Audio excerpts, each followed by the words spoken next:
Oi, you know what time it is? You're tuned in listening to Dry That Aussie Metal Guy. Make sure to hit that like and subscribe button so you don't miss any of his content when it drops. And remember, stay brutal, you mad dogs. Roof!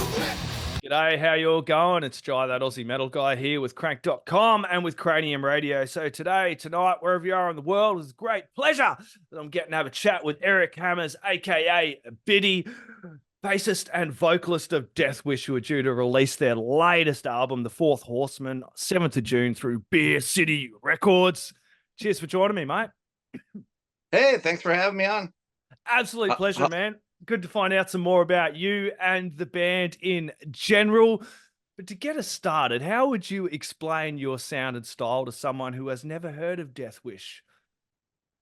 Well, basically, I saw like everybody's like, "Oh, you're inspired by Motorhead." I'm like, "Well, yeah, obviously," but actually, I saw Nepsi in maybe like a couple hours from where I live, maybe like 15 years ago. I don't even remember how long ago it was, and I was just like, "Oh, I'm gonna start a band like that." That band was cool, but then like I worked with like I was in a band called War Torn forever, and I was a singer, and then our guitar player, I tried to get different members to this band, it just wasn't working out. And finally, like the drummer tried out in a different like stoner metal band I was playing in, and he's like, "Hey, if you, I'm not really into playing this slow, but if you have something faster, let me know."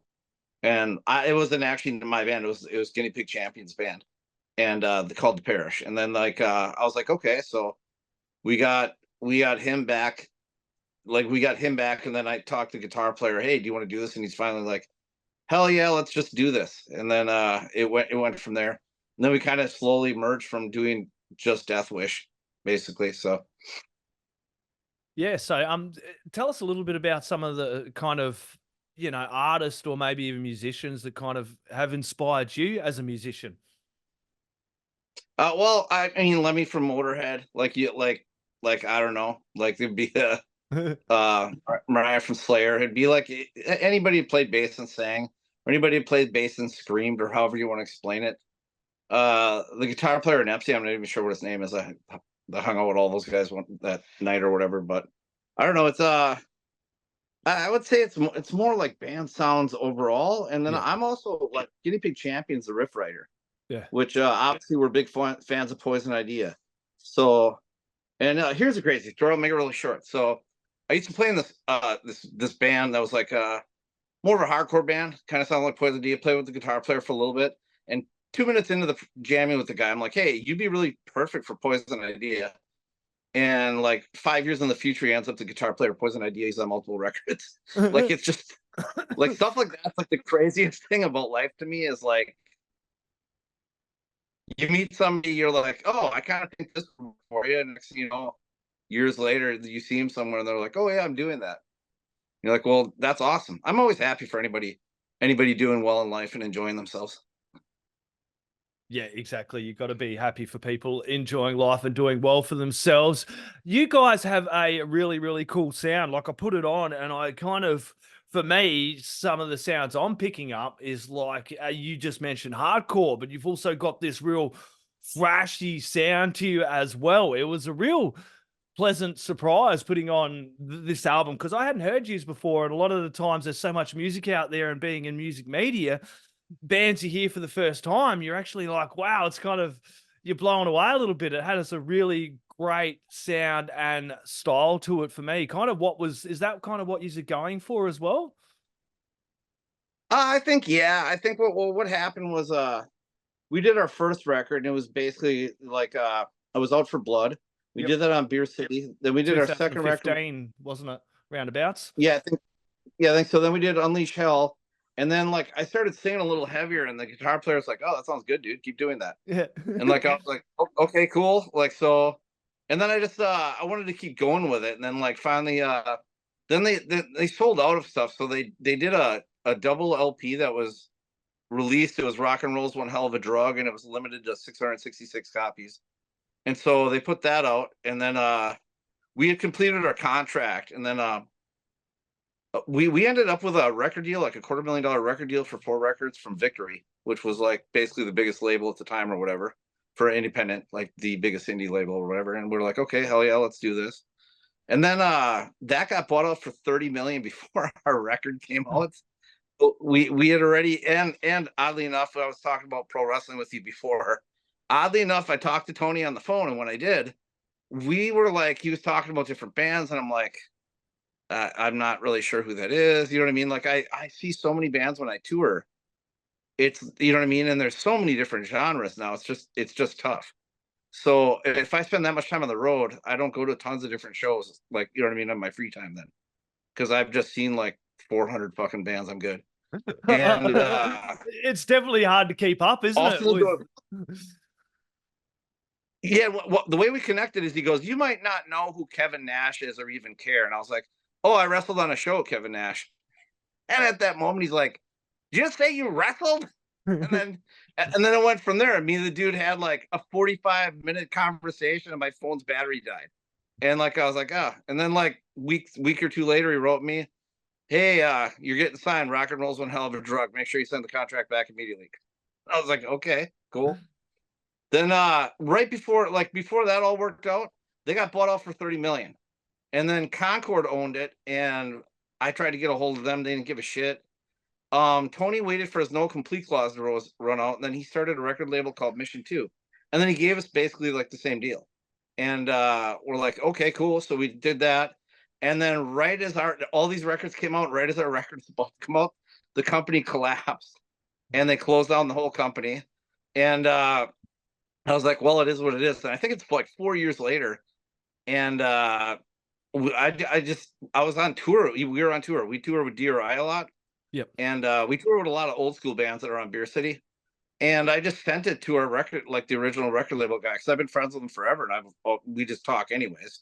And I was like, "Hey, you want to check this out? This is our unreleased stuff or whatever. It's no longer under contract, so we're allowed to do whatever we want." So we just paid up front for everything and bought all our stuff. So yeah, it worked out well. And then we ended up back on Beer City, and I was like, "Well, I don't mind." Beer City is one of the only record labels that, like, 25 years after being in a band, he sent me like a royalty check for $1.32 or some crazy number. I don't even remember what it was, but it's like, who keeps that good of books? Like, who has books that are that accurate? Like, that was the your word, Spotify payment, I think, for the couple of years that it's been on Spotify, wasn't it? At the moment, because those platforms Yeah. don't pay fuck all, do they? It's good to get your music out, but that's about what you're getting as a struggling artist for kind of basically giving away your fucking music to these digital platforms at times, eh? Well, yeah, that's true, and that is, I mean, that's just kind of like the nature of the beast. You're not gonna like everything technologically is way more like ahead of being fair. Yep. And I think humans, by their own nature, are going to be not so much like the word selfish, but self-centered. I mean, that's just part of evolution. Like if I don't think any human should be a narcissist, but that's like a mental disorder. So at the same time, I don't think, like, I meet so many people that are like, "Oh, we're so into caring and being this and being that," and then all of a sudden you play and they're like, "Oh, were you getting the shitty spot on the show?" And here's like the shitty pay, and you're like, so I mean, I've played 8 million shows that are like that, or bands like will tour and the local band will be like demanding they play the best spot and then go home, and you're like, okay, so would you be cool if somebody did this to you? Probably not. So I try not to get in the trappings of that. And I think there's other things you can do, like put out merch. We put out skateboards. I had my own pro skateboard out on Brand X. Like it was called Motor Shred. The air cameras. Yeah. So, and like you can put t-shirts out, buttons out, CDs out. People still buy records. People will buy cassettes. Like, just make as much merch as you can and go on a tour as possible, as much as possible. You hit the nail on the head there. You were talking about playing so many bloody shows. It's not just playing the show, but you've got to also have these connections with each fan. And you know what I mean? I talked to one band, I can't remember, and he was talking about, you know, how he will talk to every single person he can about his band, every little fucking podcast, every little magazine, play as many shows as he can, because it's a struggle. You got to get every listener you can and fight for every listener you can, have them come along to these shows, buy the merch and support you that way. And that's how you kind of gain this groundswell of local support as well. And it kind of comes back to all being important to support your local shows and the underground scene and these bands coming through. Yeah, I mean, I also kind of look at it like, for this is another thing that I think is a problem with artists, and I know this is probably going to tick some people off, but it is what it is. Um, in pro wrestling, I learned how to be an entertainer, and I learned it's not all about you. I also learned if you're doing stuff and you're not getting response, you're doing it wrong. No different than like comedians. Like you'll meet comedians and they'll be like, "Oh, this crowd just sucks." It's like, or maybe your material's not good enough or suitable for this crowd. And if you're accepting money for them to come in the door to see you perform, no matter what thing you're doing, it's also your responsibility once you're accepting the money to entertain them. And that's what I mean. That's one thing I think Deathwish has going for it. People will maybe not know us when we're on tour with DRI and we start the show. And by the third, fourth song, the whole place is a pit. The whole place is having a good time. I try to make it fun as well, instead of just like yelling about dumb stuff on stage. Like I want people to enjoy themselves. Like we're here to have fun. If you want to get yelled at, you could probably go to work and listen to your boss, and it'll probably be annoying. Yeah, and that'd be fun as hell, wouldn't it? Like doing these shows and then having the fans coming along, going to see DRI, and then coming and seeing Deathwish before, and just be going, "Fuck, man, you guys are unreal." Coming up and going, "Look, first time I seen you," grabbing a shirt, grabbing some swag as well, and that comes down to putting on a good performance, engaging these listeners, and them coming over and then supporting you that way as well. Yeah, I also work the merch booth like every. I know a lot of bands do. That's the thing. People don't realize these are the same guys playing on stage, unless you're loaded full of cash, which is very rarely. The same guys that are playing these local shows are the same people sitting behind the merch stand. I've been to so many shows as well, and like I don't drink alcohol, but I go up to the merch stand, support the local shows, and I'll end up fucking spending all my money on shirts, CDs, fucking things like that, walking away, and chatting to these local bands, and they're the same guys that are playing up on stage that are down behind the merch stands. Yeah, I mean, in the end of the day, like you're just another person trying to make sense of the world and try to get your way through life and enjoy it as much as you possible while you can before it comes to an end. So, I mean, well, that would kind of sum up the Four Horsemen. Fourth Horseman. So exactly, the Fourth Horseman is the latest album from Deathwish. Tell us all about your songwriting process for this one. We always have a guinea pig champion writes riffs, and like I usually organize the riffs, and then Sam will sit down with them and they'll kind of get it all together, and I'll listen to it. I can usually hear what's a chorus, what's a verse, what's a bridge, you know what I mean, intros, outros, whatever. And then I just like sit and this is kind of like goofy, but it is what it is. My dad is I don't know if you know what Mensa is. Have you ever heard of that? Is it like a school of musical? No, it's like a test that you take. Oh, But you have to have an intelligence test. Yeah. The Mensa Okay, intelligence test. Yeah, I have heard of that, dude. So my dad beat that test back when he was in college. And I actually at one point wrote out where all the stuff is going on the record into basically like a mathematical algorithm that I understood. Oh, wow. And then I sat in the studio to like help out any parts that like should be in a certain order. And then like I also pay close attention whenever we play shows on where the crowd responds, where they don't respond. There's like another thing that I mean, there's like all sorts of different algorithms. Like things always comes in 3s, 5s, 7s, and 9s. And like this is not even thing you can look up because they'll have the rules of 3, but they don't realize that 3, 5, 7, and 9 is like the magic numbers. And kind of like there's DOA, NBC, DRI, and FOAD, even a red band, but that doesn't sound as good. It doesn't sound as natural to say. And they're like it's weird, but like everything is kind of the same on repeat, and most people don't realize that. And if you can tap into that, it makes a whole lot of things a whole lot easier, and it's enjoyable. It's how humans intake information. Oh yeah. Tell us about their first single. I believe it was "In Cold Blood," which happens to be the opening track of the album. Really good way to start too. Oh, that was I don't know, like I always thought like serial killers and shit were like crazily interesting, like in a crazy horrible way. But like so I just kind of talked about like more of the Manson stuff, but mixed it together with a bunch of different stuff. Then I put a couple like little bit of nods to Poison Idea, like in like one or two of the songs as well. Like it was like kind of like they originally did stuff like that in like in one of their songs. What the hell is that song called? Getting the Fear. And then like that was kind of the inspiration for In Cold Blood.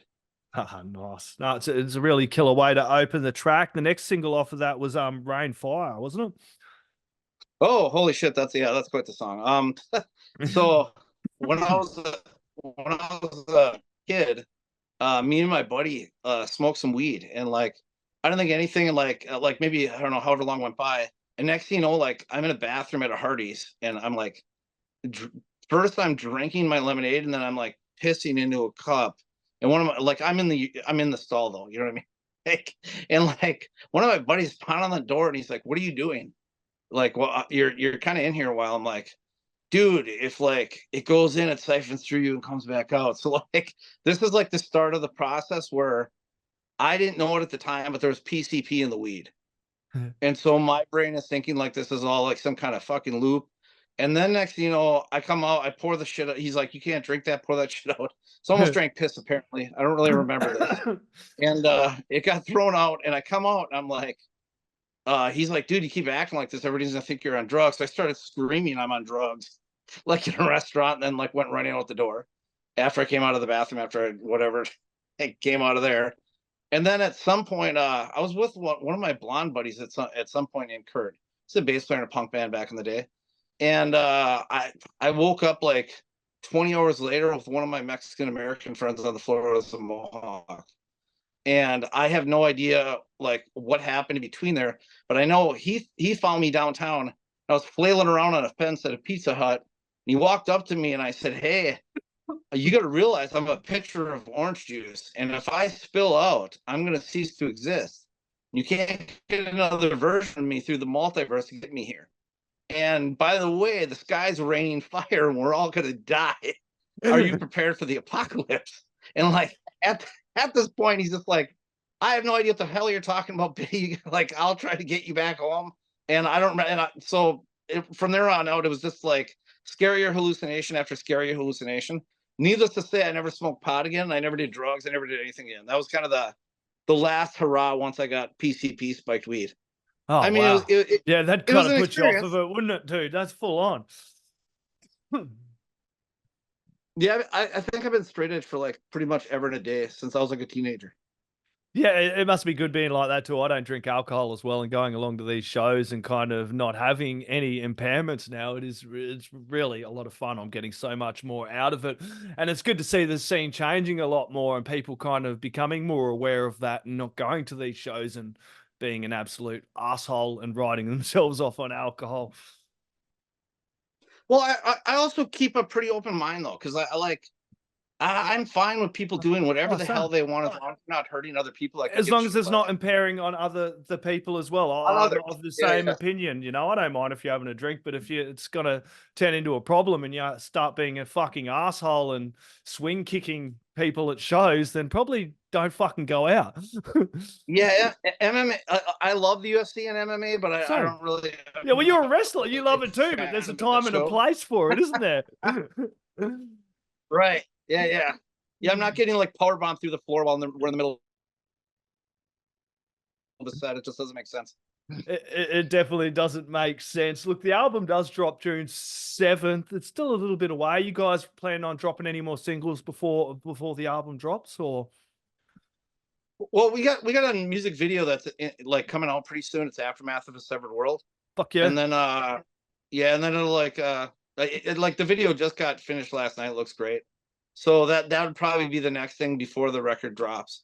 Those And then when the YouTube record videos are drops, good. It's kind of one place you can go to now and actually see fucking music videos, not like MTV or any of the music video channels these days. It's like YouTube seems to be the go-to place as well for people to support bands and watch these videos. But that being said, it's also important for people just to hit that little fucking like and subscribe and show a little bit of free support for the band as well.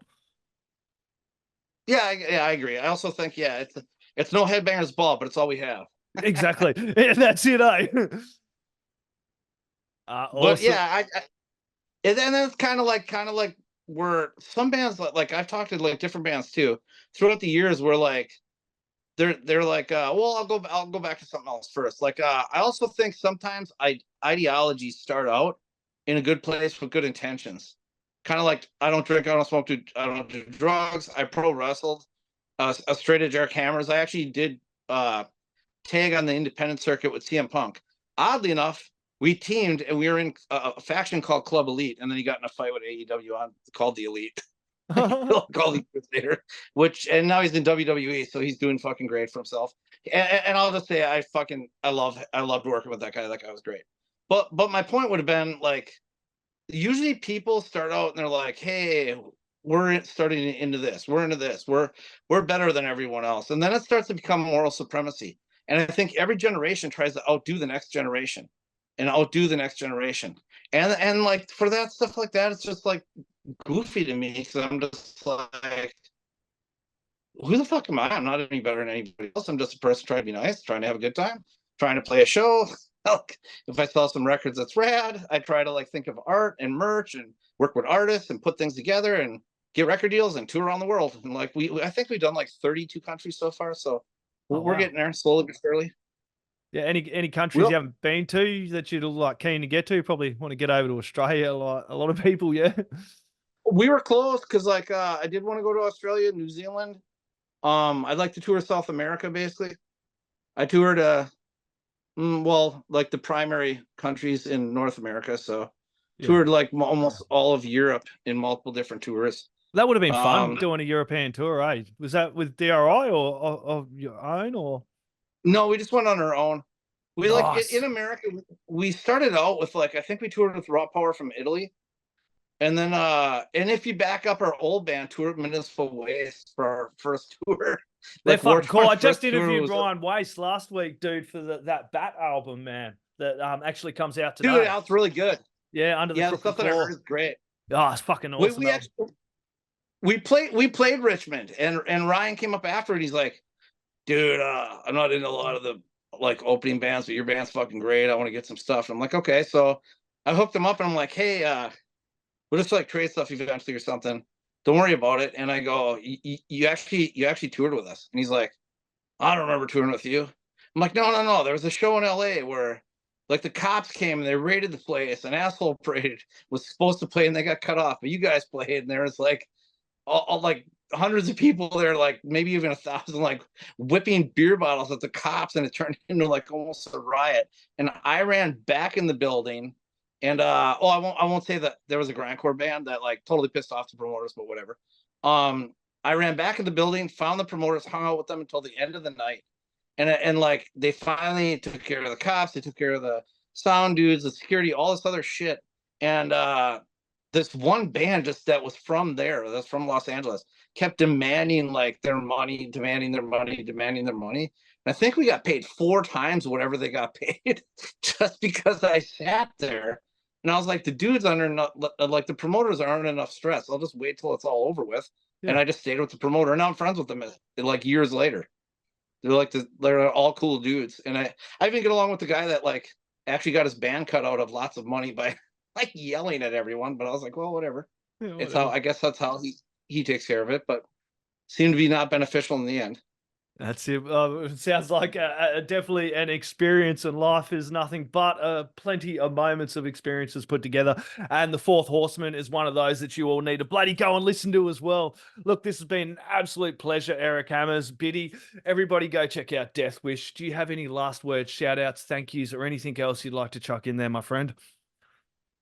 Quitting's for losers, and rock and roll's one hell of a drug. Cheers. Fuck yeah, cheers. Oi, you're tuned in to Jai That Aussie Metal Guy, so make sure to hit that like and subscribe button so you don't miss any of his sick content. And remember, stay brutal, you legend.